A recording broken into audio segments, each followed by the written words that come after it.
गुर्दे की सेहत के मतलब जब भी बात की जाएगी तो उसमें खुराक का बहुत ज़्यादा अहम रोल है।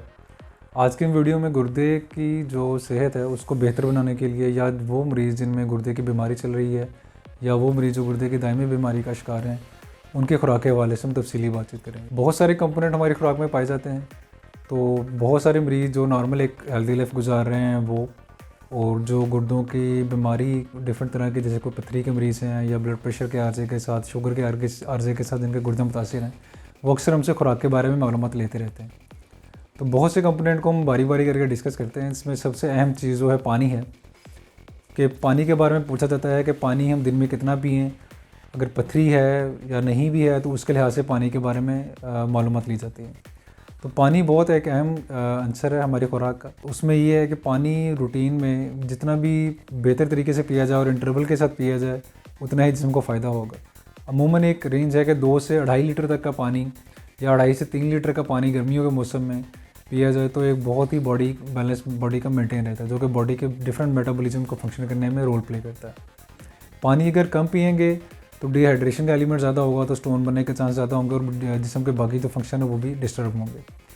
तो जो वो मरीज़ जिनको पथरी नहीं है वो रेगुलर इंटरवल के ऊपर पूरे दिन में 2 से 2.5 लीटर पानी पी सकते हैं।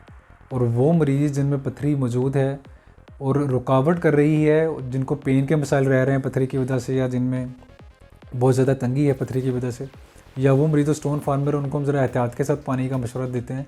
क्योंकि पानी अगर रुकावट है एक सिस्टम में, गुर्दे में कलेक्टिंग सिस्टम है जहाँ से यूरिन बन के निकलना है, और वो रुकावट की वजह से रुका हुआ है, तो पानी जितना ज़्यादा पिएंगे उतनी ही ज़्यादा रुकावट का एलिमेंट बढ़ेगा तो पेन बढ़ जाएगा। इसलिए पानी हमेशा एक एतदाल के साथ और पेन के हिसाब से पीना चाहिए पथरी वाले मरीज़ों में। इसके बाद दूसरी बारी आती है नमक की।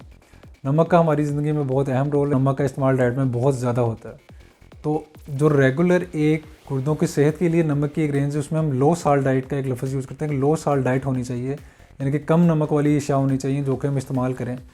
इससे हमारा ब्लड प्रेशर एक मेंटेन रहेगा और वो मरीज़ जिनको पहले से ब्लड प्रेशर का आर्जा है उनका ब्लड प्रेशर कंट्रोल में रहेगा। जो नमक वाली डाइट है उसमें सोडियम का कंटेंट जब कम होगा तो बीपी रेगुलेट करने में और गुर्दों को फंक्शन करने में नहायत आसानी होगी। इस तरह से बहुत सारी डाइट्स ऐसी जो कि फ्रोज़न फॉर्म में आती हैं, वो नमक लगा के सेव की होती हैं, उनसे भी इज्तनाब करना चाहिए ताकि नमक का कंटेंट हमारी बॉडी में ज़्यादा ना जाए और गुर्दे नॉर्मली फंक्शन करें। इसके अलावा बहुत ज़्यादा जो आजकल लोगों की मालूमात है प्रोटीन के बारे में बहुत ज़्यादा है। तो प्रोटीन का इंटेक कैसा करना चाहिए? प्रोटीन इस तरह से लेनी चाहिए कि एक तो एनिमल बेस्ड प्रोटीन है और एक प्लांट बेस्ड प्रोटीन है। तो रूटीन में वो बंदा जिसके गुर्दे बिल्कुल हेल्दी हैं वो नॉर्मल प्रोटीन मकदार में ले सकता है, यानी कि बॉडी वेट के हिसाब से 1 किलोग्राम के ऊपर 1 ग्राम प्रोटीन डेली की रूटीन में ली जा सकती है। यानी कि एक 70 किलोग्राम का अगर एक इंसान है तो वो 70 ग्राम की डेली प्रोटीन उसकी बॉडी की रिक्वायरमेंट है। उससे ऊपर फिर वो थोड़ा सा नुकसानदेह भी हो सकती है, तो इससे कम दे वो भी बॉडी के लिए डैमेज हो सकती है, यानी कि न्यूट्रिशन की मकदारें पूरी नहीं कर सकती, क्योंकि प्रोटीन जो कि बॉडी के बिल्डिंग ब्लॉक्स है इसलिए वो नहायत एक अहम रोल प्ले करते हैं। तो बहुत सारे लोग ऐसे हैं जो कि गोश्त का इस्तेमाल ज़्यादा करते हैं। एनिमल बेस्ड प्रोटीन आप में अगर आप ज़्यादा इंटेक कर लेंगे तो यूरिक एसिड का मसाइल कर सकती है, उसके अंदर अनसैचुरेटेड फैट्स का कंटेंट ज़्यादा हो सकता है, बीपी हाई करवा सकते हैं। इसलिए जो भी एनिमल बेस्ड प्रोटीन है, यानी कि चिकन है, फ़िश है, बकरे का गोश्त है, गाय का गोश्त है, किसी भी फॉर्म में जो एनिमल बेस्ड प्रोटीन है वो हमें एक एतदाल के साथ लेनी चाहिए। तो 70 ग्राम एक नॉर्मल अमाउंट है जो कि ली जा सकती है अपनी बॉडी के फंक्शन को नॉर्मल करने के लिए। वो मरीज़ जिनमें गुर्दों के मसाइल हैं वो 0.8 ग्राम पर केजी बॉडी वेट के हिसाब से मतलब ले सकते हैं, यानी कि उनमें प्रोटीन की मकदार कम लेनी होती है। इसके अलावा जो प्लांट बेस्ड प्रोटीन है वो हमारे लिए ज़्यादा हेल्दी है, यूरिक एसिड के बढ़ने के चांस भी उसमें कम होते हैं और किडनी भी उसमें हेल्दी ही रहता है। जो प्लांट बेस्ड प्रोटीन है उसमें बहुत सारे जो प्लांट बेस्ड ऑयल हैं, बेसिकली कैनोला टाइप हैं या मूंगफली का तेल हो सकता है, जिस तरह से जो जैतून का ऑयल है, और ये जो प्लांट बेस्ड ऑयल हैं ये इनके अंदर प्रोटीन का कंटेंट, और जो पल्सीज़ हैं वो बेसिकली प्लांट बेस्ड प्रोटीन में आती हैं और इनका इस्तेमाल हमारी जिस्म के लिए बहुत सेहतमंद हो सकता है। इसी तरह से गोश्त के हवाले से जो बहुत सारे मरीज़ों को गुर्दों की बीमारी का शिकार है वो पूछते हैं, तो उसमें एक रफ़ एस्टिमेट एक लगाया जाता है कि जिस तरह 1 किलोग्राम का गोश्त है, मतलब 1000 ग्राम का जो गोश्त है उसमें 250 ग्राम्स प्रोटीन होती है, यानी कि 1/4 हिस्सा 1 किलोग्राम का प्रोटीन पर मुश्तमिल होता है। अगर आप 1 किलोग्राम गोश्त कंज्यूम करते हैं तो आप 250 ग्राम के प्रोटीन ले चुके होते हैं। इसलिए इसी तरह से अगर आप 100 ग्राम लेते हैं तो उसमें 25 ग्राम का प्रोटीन का कंटेंट होता है। इसलिए इसको हमेशा एहतियात से लेना होता है। इसके बाद बारी आती है नशास्ता की, यानी कि कार्बोहाइड्रेट्स की, जो कि हमारी बॉडी में एक अहम रोल प्ले करते हैं।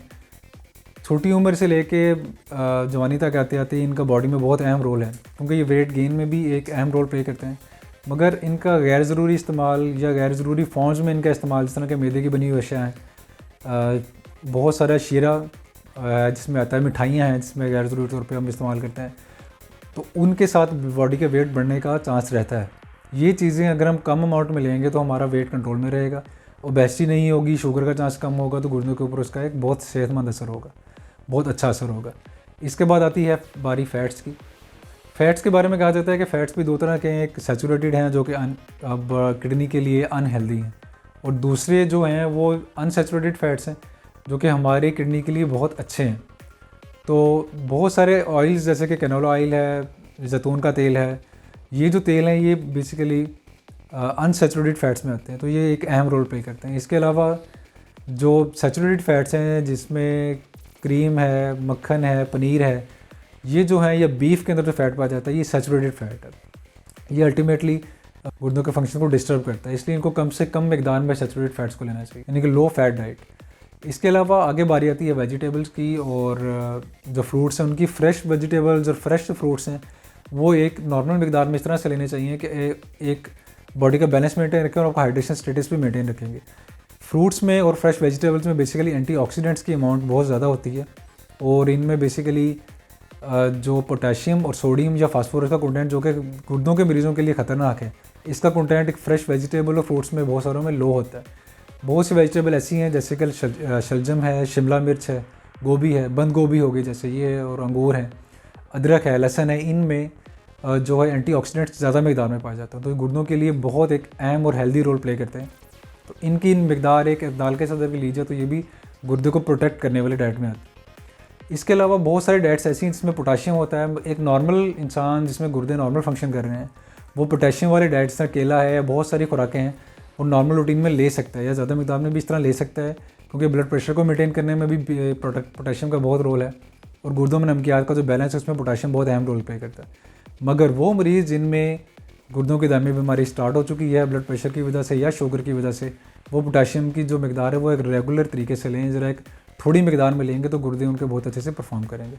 इसी तरह से कैल्शियम है, कैल्शियम भी बॉडी में बहुत अहम रोल प्ले करता है। कैल्शियम का जो रोल है वो इस तरह से हम कहते हैं कि जो डेयरी प्रोडक्ट्स हैं उसमें कैल्शियम बहुत ज़्यादा पाया जाता है, उसको एक नॉर्मल मकदार में रूटीन में लेना चाहिए, ताकि बहुत ज़्यादा जो उसकी मकदार है वो भी बॉडी के लिए अनहेल्दी हो सकती है। रेगुलर जो मकदार है वो बॉडी को एक तो आपके लिए कैल्शियम का बैलेंस है उसको मेंटेन रखने में बहुत अहम रोल प्ले। तो इसके अलावा और भी बहुत सारी खुराकें, इसमें फास्फोरस का कंटेंट है, सोडियम का कंटेंट है, जैसे नमक का हम जिक्र कर चुके हैं। इनको गुर्दे वाले मरीज़ जो लो मकदार में लेंगे, कम मकदार में लेंगे, उनके लिए ये बहुत फ़ायदेमंद साबित हो सकती है। ये सारा जो डाइट्स का हमने एक एक करके पैटर्न बनाया है, इनको एक बैलेंस तरीके से लिया जाएगा तो गुर्दे बहुत अच्छे से परफॉर्म करेंगे। तो आपको ब्लड प्रेशर का, जो मोटापे का, शुगर का अर्ज़ है वो कम से कम होगा, तो गुर्दे बहुत अच्छे परफॉर्म करेंगे और आप हेल्दी लाइफस्टाइल जी सकेंगे। Thank you.